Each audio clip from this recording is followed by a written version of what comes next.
Welcome to OLC 40, Class 28, Lesson 18, Assignment 42, Part B.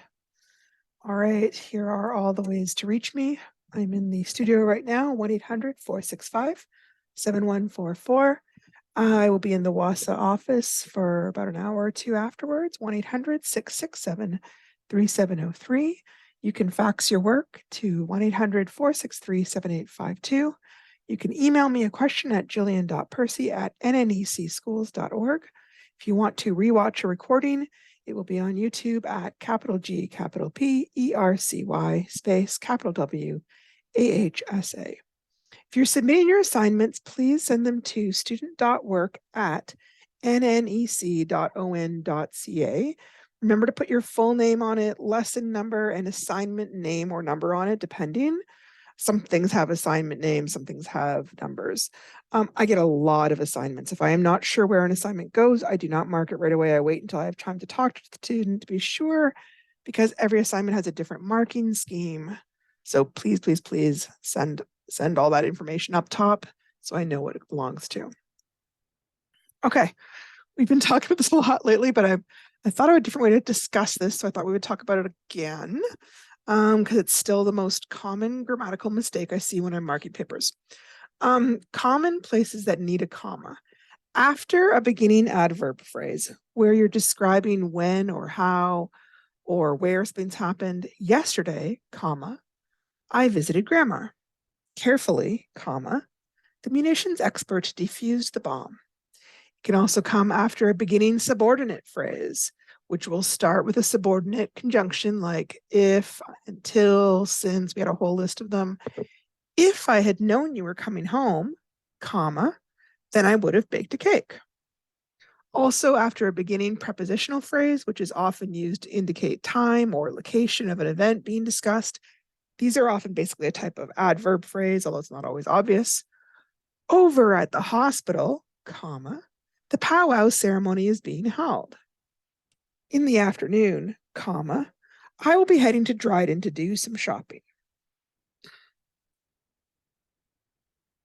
Now, these phrases don't need a comma if the phrase or clause comes at the end of the sentence or after the main clause.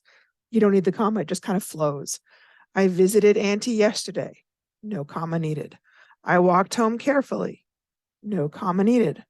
I went home right away after school since I had to babysit my little brother. I will celebrate my graduation when the day comes along. Prepositional phrases, I walked over the bridge. The army hid among the trees. I think the reason we use the comma when it comes at the beginning is because it's kind of not part of the main sentence. And so we're sort of setting it off and showing that we know that it's a little bit separate. One more place that does not need a comma. This is, again, the most common grammatical error, so be cautious with commas. When you put the comma between two sentences, you can't have two sentences joined by a comma. It just doesn't work. Now, you can split the two sentences up and use a period. I couldn't wait to see my grandma, period. She was my favorite person, period. Or you can use a semicolon between them to try and show that the sentences are connected. I couldn't wait to see my grandma, semicolon. She is my favorite person. You can create a compound sentence by using a coordinating conjunction.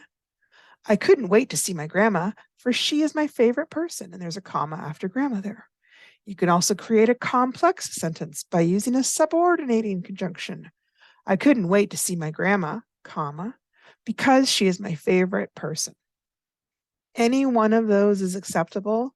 The only one you can't do is the comma all by itself. Okay, this is a nice little video on it. Let's see if it works. To whom it may concern. All right, I'm gonna just because I worked in turn that off for a second. I apologize. Of course, it knows the moment I turn it back on. Hang on here. Sorry, guys.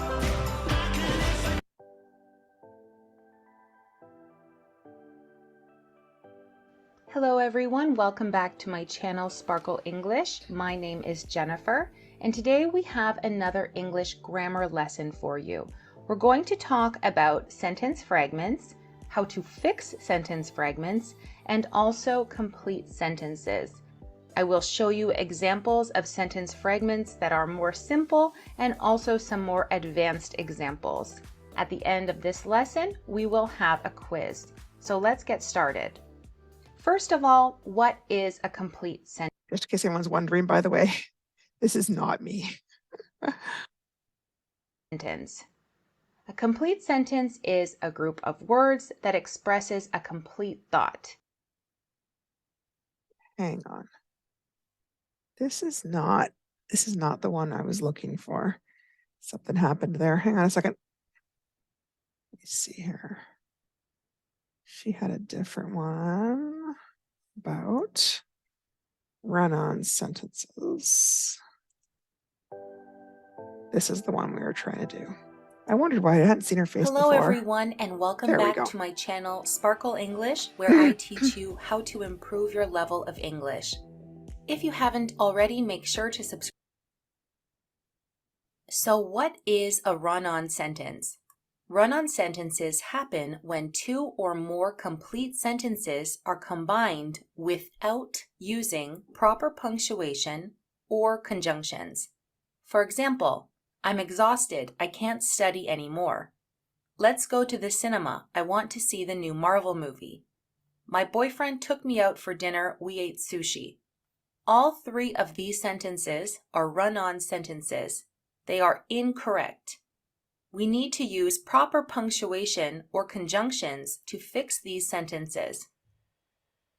There are two types of run-on sentences: fused sentences and comma splices. A fused sentence happens when independent clauses are combined without any punctuation or conjunctions to separate them. For example, my teacher marked my paper, she said it was great. Here we have two independent clauses. My teacher marked my paper is one independent clause, and she said it was great is a second independent clause. These are two sentences that function separately and function on their own, so we can't just combine them without adding proper punctuation or a conjunction. The other type of run-on sentence is a comma splice, and a comma splice happens when two or more independent clauses are incorrectly joined by a comma. For example, Mom went shopping, she needed to get coffee and milk. Many people will add a comma here instead of a period, and this is a mistake. Now I'm going to show you 4 different ways we can fix run-on sentences. But first, how can you identify a run-on sentence? The best way to identify a run-on sentence is to check if there is more than one independent clause in the same sentence without punctuation or a conjunction. So, for example, Roger needs us in the conference room. The meeting is in an hour. This sentence is a fused sentence, and in the second example with the comma, this would be a comma splice, and both of these are incorrect.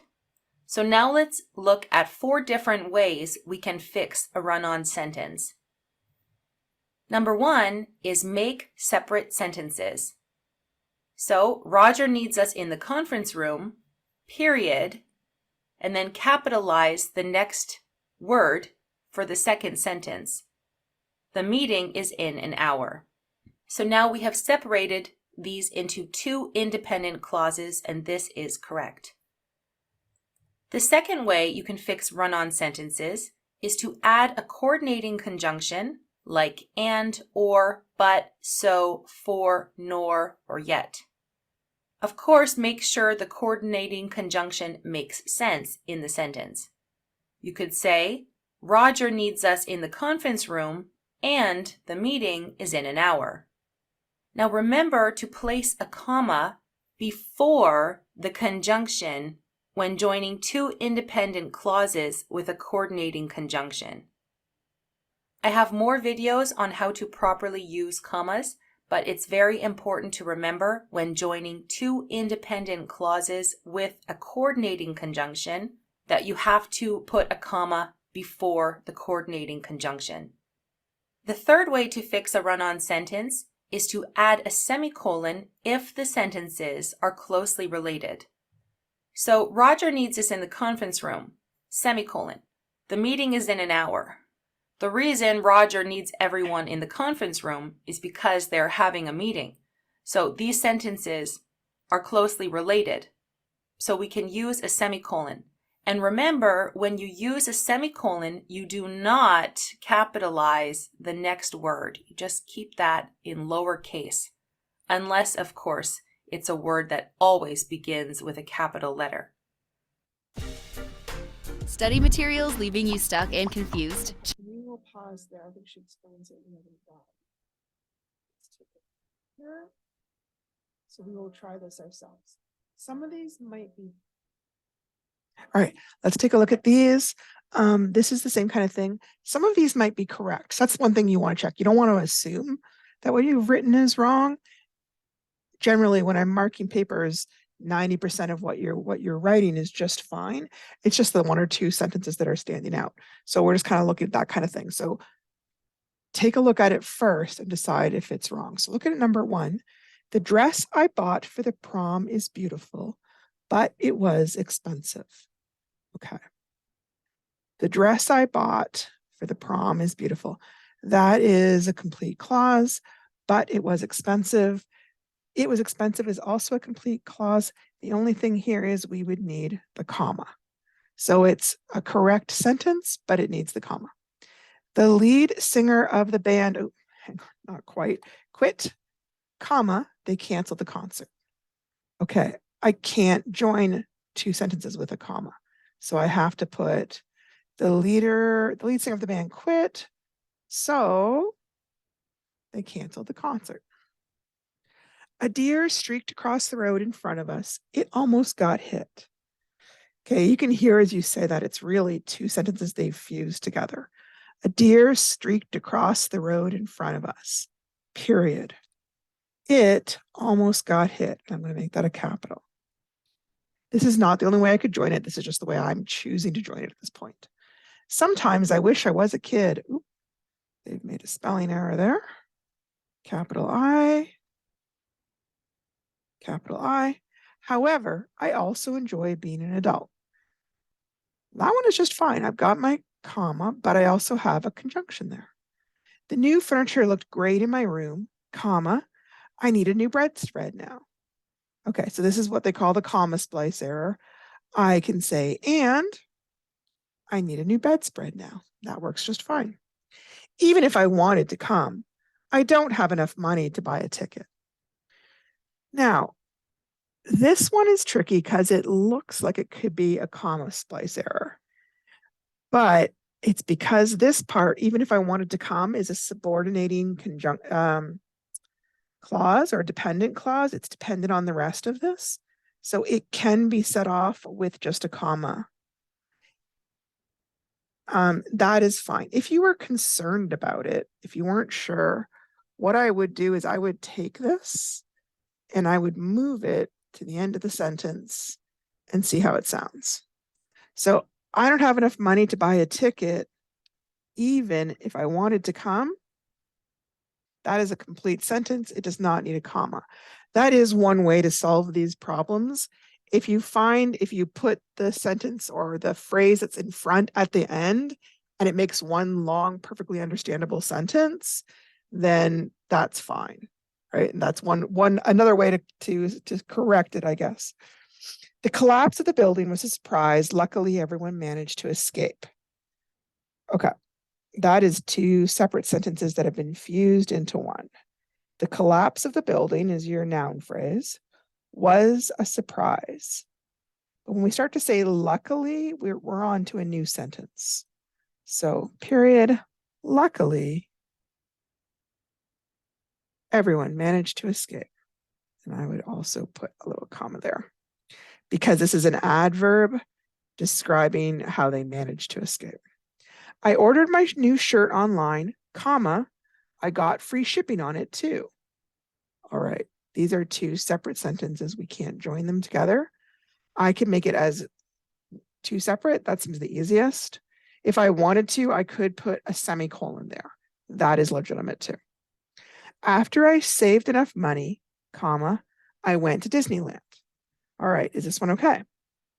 It is, because the first part here, after I saved enough money, is a dependent clause. It can't stand on its own. It's introducing the main clause. After I saved enough money, comma, I went to Disneyland.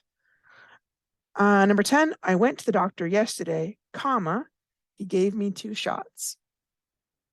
So this one is 2 separate sentences. I could join it with a semicolon if I wanted to. I could also say I went to the doctor yesterday and he gave me 2 shots. That would be legitimate too. I think I'm going to go towards that. That just sounds right to me. And he gave me 2 shots. So these are all ways that you can fix up sentences when you're going through. I know it's kind of fussy work.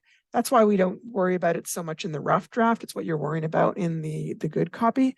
And then after a while, as you begin to pick up on it when you're doing your revising, you'll just find you start to write that way automatically in the first place. Okay, so we are looking at part B of assignment 42. Yesterday we looked at part A. Tomorrow we will look at part C. And part B is worth 28 marks and it has 3 different sections to it, okay? So section 1 is choose any career of interest to you and list 3 reasons why you might want to pursue it, which is worth 3 marks. Section 2 is go online or use any other resource available to you, including your teacher, to research some information on your chosen career. For the purposes of this assignment, you may copy or print out some information you find and simply highlight the requirements.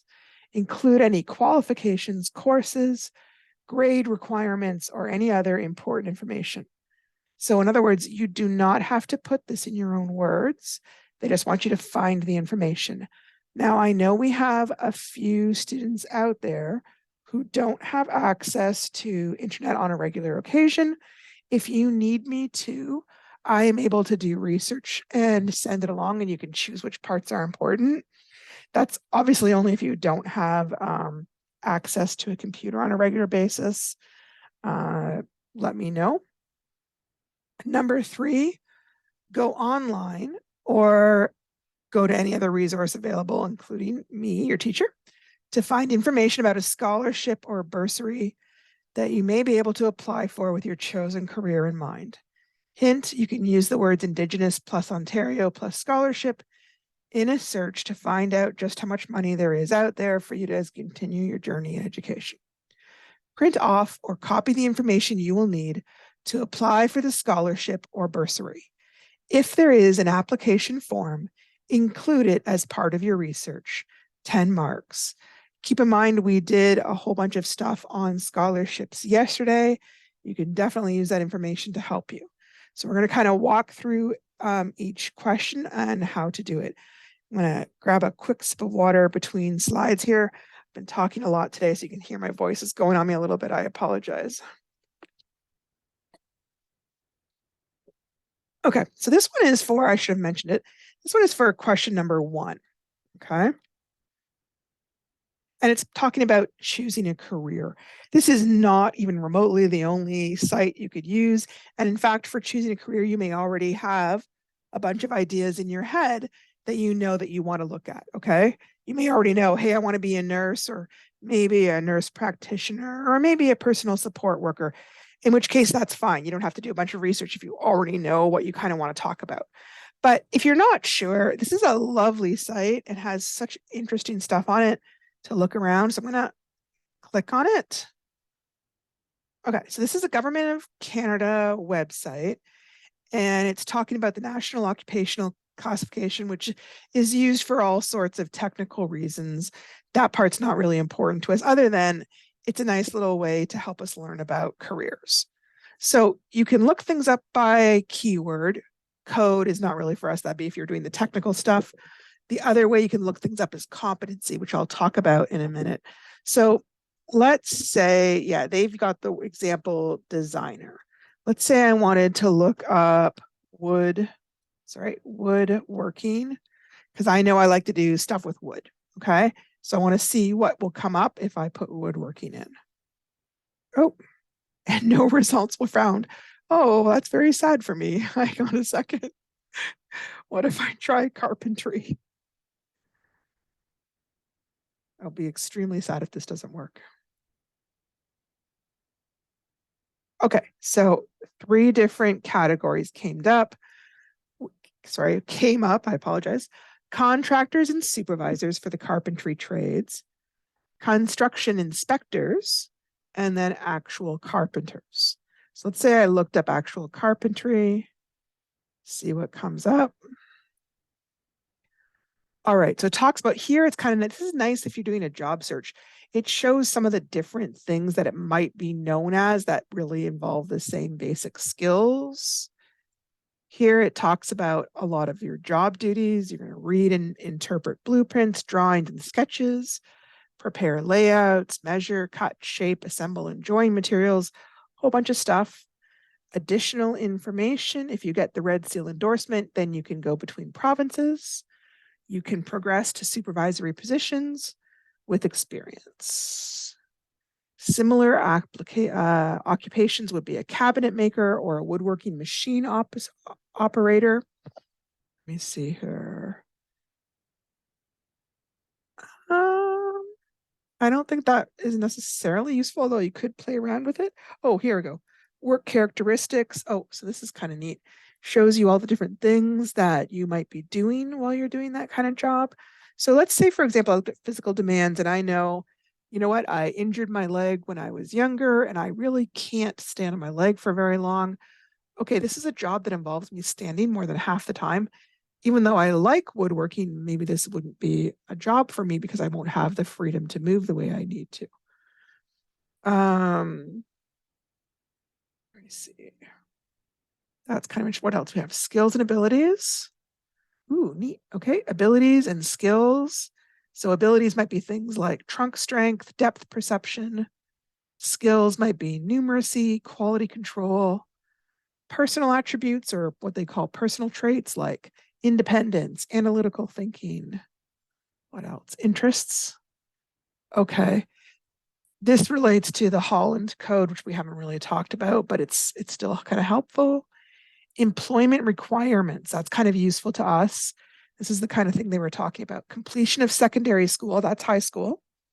Completion of a 3 to 4 year apprenticeship program, or a combination of 4 years of work experience, trade certification, skills for success. By the way, if you're interested in doing stuff like this, WASA also runs co-op programs. And our co-op coordinator, Katie Burt, she's amazing.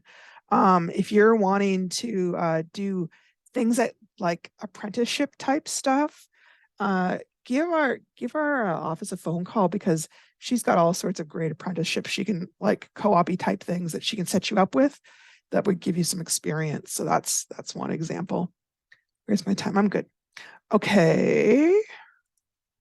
Oh, at a different part, you can look it up different ways. You can look it up by your abilities. You can look it up by your personal attributes, interests, skills, knowledge, work context, work activities. So I'm going to just really quickly do that. There's so much to talk about here. So if I knew, let me see here, for example, technical skills. Okay. Maybe I know that I'm really good at repairing, right? Search that by repairing. What are some different jobs that involve repairing? Okay, you see what came up. Oh, interesting. All sorts of things came up. That's weird. And yet none of these are what I would call repairing. Huh. Okay, apparently I could filter. I was thinking of like repairing machines, but I guess they're using the word more broadly. Like you could be repairing, oh, senior managers in construction. Okay, all right, fair enough. So that's just another way you could look through careers. Okay, question number 1, I think, is pretty simple. Question number 2, go online to research some information on your chosen career. For the purposes of this assignment, you may copy or print some information you find and simply highlight the requirements. Include any qualifications, courses, grade requirements, or any other important information. Now, they've phrased this kind of generally, but then it sounds like they're thinking specifically of colleges. So I'm going to do a deep dive on colleges, but I will kind of talk about some of the other places that you could get course information. Occasionally, you may find that the colleges will say, you know, this is good in this career, this career, this career. And then if you talk to somebody who's actually in the career, they say, yeah, no, actually, you're going to need this as well. Or no, you don't really need that. You could do with this course instead. So there's more than one way to find information, basically. All right, so how to research information on your chosen career. These are some of the places that you can look at. College programs of training, university programs of training, job boards with ads related to the job you're interested in, businesses that employ a lot of people in that job. For example, a hospital employing lots of nurses might have a lot of information on nursing. Apprentice programs for trade jobs, career-oriented magazines, government job sites, union or organizational job sites. Okay, so Confederation College often provides very thorough information about the careers and the training careers. Here's what their main landing page looks like. Then you go to their program search and you click on that. Let me just kind of quickly go through here. And you can pick by your credential, by the campus, by the program load, like full-time, part-time, or online. Let's say I'm going to pick online things. And then you've got, sorry, grabbed all stuff online. I'll just go with that. Accommodation and human rights management, autism and behavior sciences, bookkeeping, business fundamentals. Oh my gosh, look, there's 7 pages worth of stuff. So this is a great way to look through things. If you have an area of interest, for example, like if you know you want business, or you know you're interested in health or indigenous related jobs, or skilled trades or protective services, you could, so let's say you were interested in protective services, for example. Let's see what comes up. Okay, nothing, I think probably because I did online. If I do any, let's see what comes up. Okay, so police foundations, and then pre-service firefighter education. Okay, so those are some options I could look into if I thought I wanted to do that kind of work. All right. Oh, I looked up apprenticeships, and here are some of the apprenticeships came on. There's like 2 more, another page. You'd click on it and then it would tell you information on skills, courses. I'm not sure if they tell you about possible job salaries. You're going to have better luck with that on the job boards, but it will tell you a lot of information. Oh, this is the post-secondary page for 7 Generations. And you can see they list the program, where it's offered, what kind of diploma or degree you get, yeah, what kind of credential you get. And next intake is like when they start the program next. Some things are ongoing intake, like you can always start. Other things have a hard time where you can do it, like it's got to be September or it's got to be January. If you follow any of those links, you'll get all sorts of information. So for example, here I looked up early childhood education. If you wanted to work like in a preschool or like Head Start programs, this is the kind of training you would need for that. And it tells you what kind of credential you get, what kind of admission requirements you need. Interesting, they're very specific here. Look, you absolutely have to have either English 4C or English 4U, which I'm teaching right now if anybody wants it. So it tells you how much it's going to cost. It tells you who to talk to, possible careers, what courses you would be taking. So this is a great site to look around in. Oh, start date, program length, location, great site. The other main site for colleges would be the application service for Ontario colleges, which covers all of Ontario, which if you're willing to travel is helpful. They also have a lot of online programs. So if you're interested in something, I mean, not everything's available online, right? But many things are these days. So it's worth checking into. These are some of the categories you can explore. Oh, okay. I clicked through and looked at media specifically. Oh, why is it not? Okay. I see if it'll let me do it this way. Okay. The link must be broken. So here I got my program search. What did I do? I clicked on media just for fun last time. I've got broadcasting, publishing, journalism, radio, media, television. I wanted to see what would come up with media. So now, okay, there's the thing. Down here at the bottom of the page, it's not the first thing you see. You can see there's 236 results here. And I can only pick English or French, I'm sorry, but I'm going to pick English just for right now. Availability, is it open? I only want to look at open programs. There's no point looking at one that's closed, right? Unless I'm looking for next year, then I wouldn't mind. Program level. This part I don't think is that important. I don't know. Program type, co-op, distance education, ministry funded, delivery, part-time or full-time. That can be important. Let me think here. You may have a specific college you want to look at. If you don't care, is there... I thought there was something about whether it was offered online. Maybe they don't offer these online. You can see I can go with things like a Bachelor of Digital Marketing, Interactive Media Design. It's offered at a bunch of different campuses, different times. They've included journalism, mobile application development, and look, there's pages and pages more I could go through. So if you're interested in different types of careers, these are some great sites to get a lot of ideas on what you could do or where you could study next. We just did that.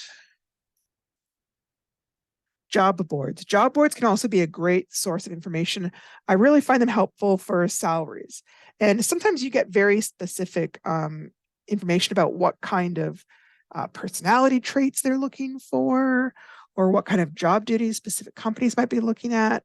Some common job boards are Indeed, Monster, Simply Hired, LinkedIn, Glassdoor, Career Builder, Workopolis. When I looked for a job as a welder, just kind of wanted to see, different jobs come up here, and then normally here will come up a big one. So if I grab a welder fitter, okay, so it tells me that it's full-time, it's permanent. It shows what kind of benefits that we have, extended health care, paid time off, profit sharing. It shows you information about the company and about the position.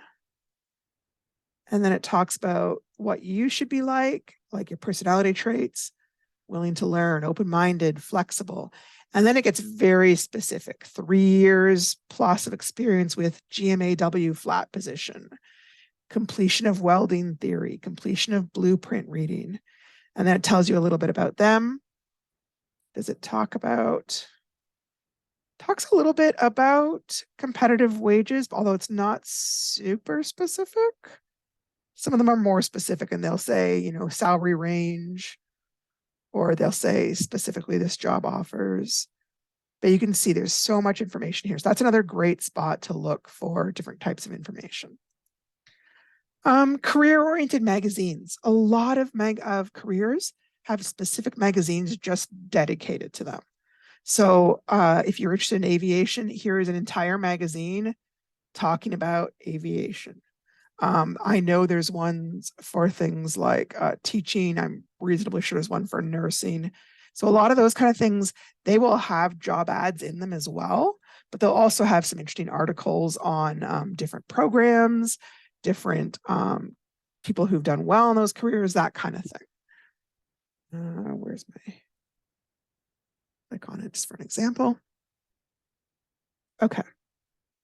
Oh, no, I don't want to apply for it. And there's different articles that are important to the that particular occupation. Let me see here. Careers in aviation, schools and training, careers in aviation expo. Oh, here's a job board. Okay.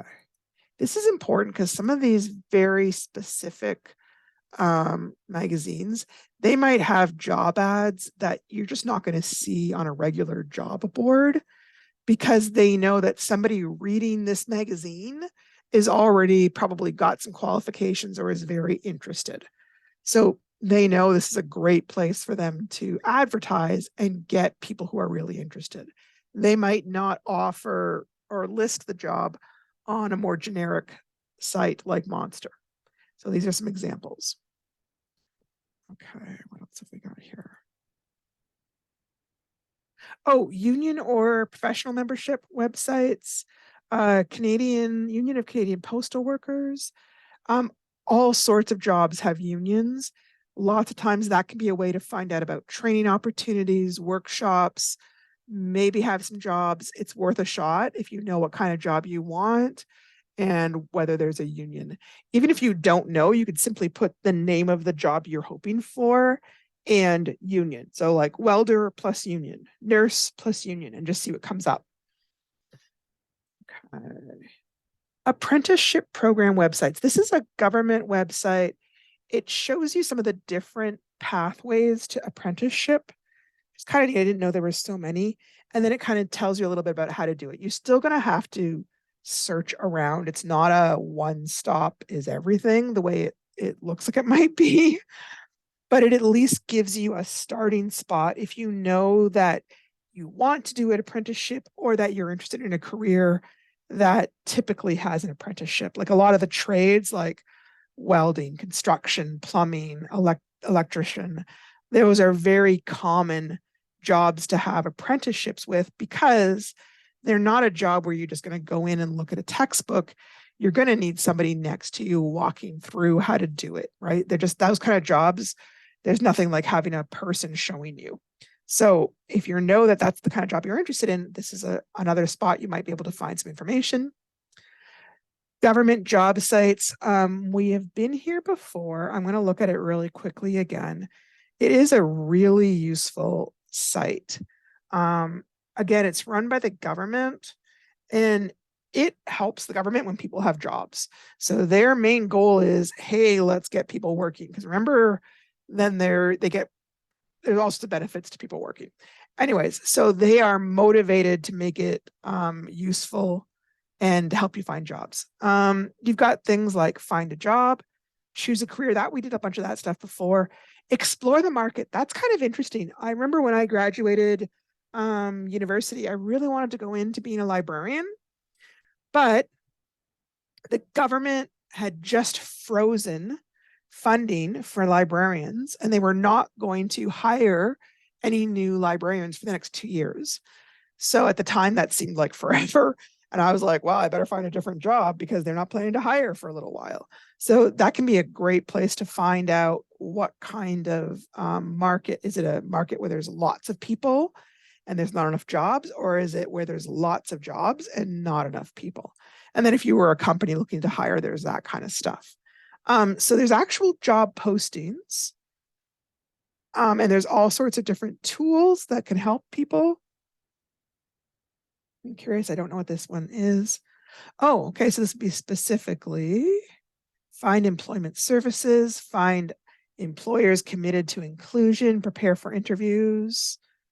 Student programs, federal, Indigenous student employment. Oh, I found this somewhere else. Indigenous bursary search. We'll talk about that later, but let's say you're interested in a job. Let me think here. Education. I'm not going to list a location. I'm just going to kind of do a wide search. Okay. So some of this is kind of generic, but some of it's very specific. Thunder Bay is looking for a program assistant in education. For Anishinaabeg Employment and Training Services, they're paying $24 hourly. It is a term position. It starts, there's one vacancy. Does it tell you more information? Learn more about this job. Oh, okay. So this is telling you, this is bringing you right to the company. So you could go into their job bank. You could see, oh, quite nice. You could look into all sorts of stuff, right? So that Canadian job bank, it's really useful. Again, yes, especially if you're willing to move, but it's just they have access to information that not a lot of people do. All right, question number 3. This is related to part A that we've already talked about yesterday. Go online or any other resource to find information about a scholarship or a bursary that you may be able to apply for with your chosen career in mind. Hint, you can use the words Indigenous plus Ontario plus scholarship in a search to find out just how much money there is out there for you as you continue your journey in education. Print off or copy the information you need to apply for the scholarship or bursary. If there is an application form, include it as part of your research, 10 marks. Now, I want to point something out, and I'm not the first person to notice this. I find a lot of the bursaries and scholarships, the money has not necessarily increased, even though the cost to go to school has increased. So some of the bursaries are quite small. I've seen some as little as like $500, which still would be useful for buying textbooks and stuff. But I do want to caution you that some of these are not as big as you might hope for. So it's there, it's helpful, but it won't necessarily pay for the entire cost of education. Okay. However, a lot of universities will help out with that. Hang on a second. Okay, so the article we read yesterday, they talked specifically about this site, Scholarships Canada. We kind of looked at it briefly. I'm going to flip back there really quickly. Oh, we've got a little bit of time. Right away, what comes up? TD Scholarship for Indigenous Peoples, 25 scholarships available to be awarded annually, each worth up to $60K over 4 years. Learn more. Okay, so that took me out of the main website over to TD Bank. And looking at, are you eligible? Right, that's a big thing. Review terms and conditions.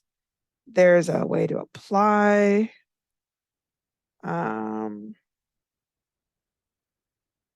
If tuition is less than $10,000, you can apply the balance towards living expenses, recipients. Oh, all right. So here is a list of previous recipients. Kind of nice. Hang on. You can also put any sort of word in here to see what comes up. I could just put Indigenous. Some may be targeted just towards Indigenous people. I can see what happens.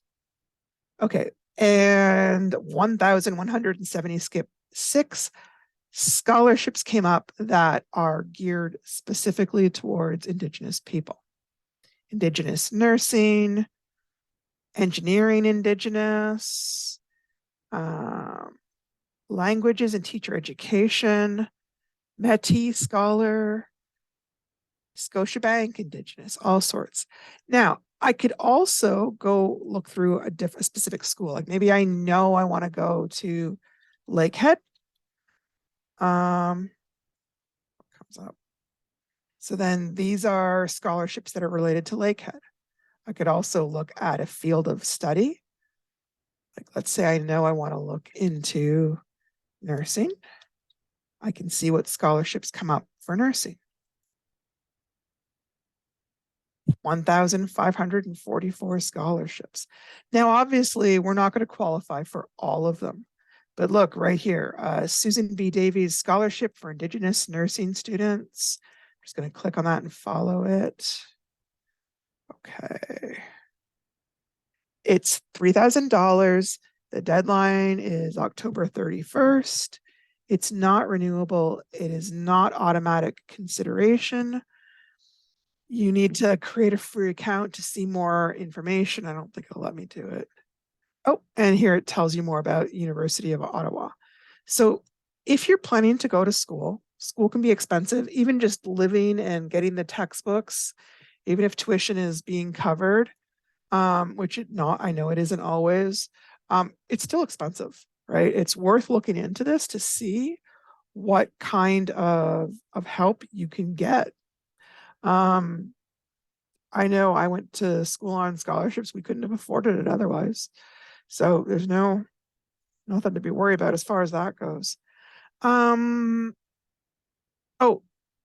this, I don't think we looked at this yet, or did we? Oh, okay. This is the government website about scholarships, and it gives you a way to target things. So here is different people who contribute scholarships, graduate scholarships, Vanier Canada. This is for health sciences, engineering, or humanities, natural sciences, international scholarships. How cool is that? Scholarships for Canadians who want to study or conduct research abroad. Aboriginal bursaries and scholarships. Follow that. Okay. So,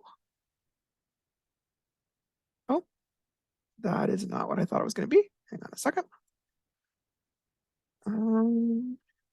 I thought, okay, this is what I thought I was coming to. This is a separate, oh, I'm running out of time here. This is a separate site that is just for bursaries for Indigenous people. There are 531 bursaries. I can pick a field of study. I could pick a certain province, like let's say I know I want to stay in Ontario. Is there a specific, okay, First Nations, Métis or Inuit. Let's say I wanted to go into engineering. Show results. All right. And 4 different engineering bursaries came up. Doesn't say how much. Let me say, click on one. Ooh, this is a little better. This is the Florence Evelyn and William Leonard Prideaux Award at the University of Toronto. Its value is $12,000. May 31st is the deadline for each year. It is meant to be awarded to a Canadian Inuit or Aboriginal student from the Northwest Territories or the Moosonee area. Okay. So if you are from those areas, then that would be helpful. You need to be registering to the Faculty of Applied Science and Engineering, architecture program in the Faculty of Arts and Science, or at Wycliffe College.